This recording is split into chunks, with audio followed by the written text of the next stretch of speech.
Thanks for joining us on this edition of the council recap. Council met Monday, September 18th, 5:30 in the council chambers.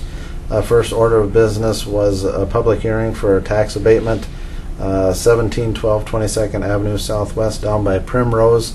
Daniel and Jill Van Hoosier are going to build a home, estimated value $255,000.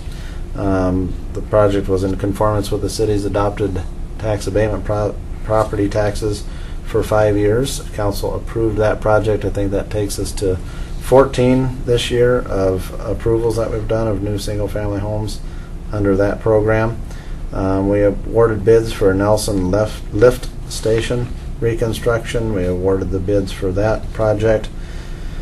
We went ahead and approved the overall levy, the preliminary levy that's based off the notice you get from the county.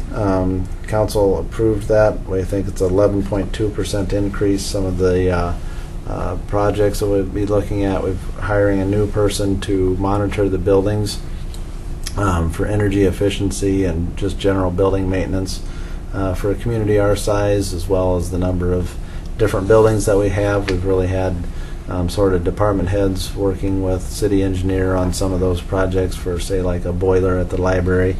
The library director isn't really situated to be able to monitor some of those projects. That was one of the items. Some capital items helped drive the increase, as well as cost of living for city employees. So council went ahead, after much discussion. We start as early as June to talk about the budget process with them. But council went ahead and approved that preliminary levy and set the truth in taxation hearing for December 5th at 6 p.m. We also approved using contingency funds of $20,000 for an elevator repair here at City Hall that we didn't know needed to be made. There's been some changes from the state as far as elevators are concerned, and as a result we have some repairs that need to be made. We were proud to have Hy-Vee with us. They're looking at a new distribution facility as part of that because of the overall size of the facility being over 1 million square feet. It requires environmental impact statement, something required by the state of Minnesota. As a result, we needed to approve a professional services agreement. What they submit to us from the company for the EIS, we need to have a consultant that reviews that for the city, sees if there's any shortcomings and those sorts of things. And then as well, we also had an agreement with Hy-Vee to reimburse the city for those costs of that evaluation. So as part of that was the nuts and bolts of what we approved, but in general what Hy-Vee's looking at is a new distribution facility out on Oakland Avenue, west side of town, an area that was recently annexed by the city of Austin. We moved on to approval of a Vision 2020 request for a Making It Home project that they're looking at doing to spur economic development, kind of see what areas we can do to better improve the city for new and prospective residents of the community. There'll be a public engagement process for that, but it'll be largely led by Vision 2020 of something consistent with our budget process. They just had to ask for authority for council to approve that, which they did.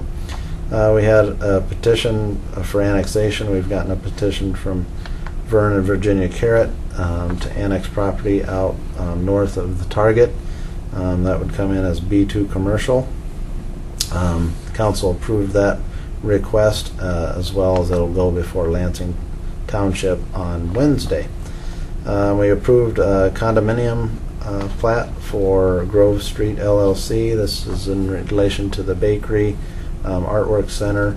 There's some requirements for fire and building code that has to be set up in a condominium to be appropriately under those regulations. So council approved the plat from the Planning Commission for the Grove Street LLC condominiums at Main and 2nd.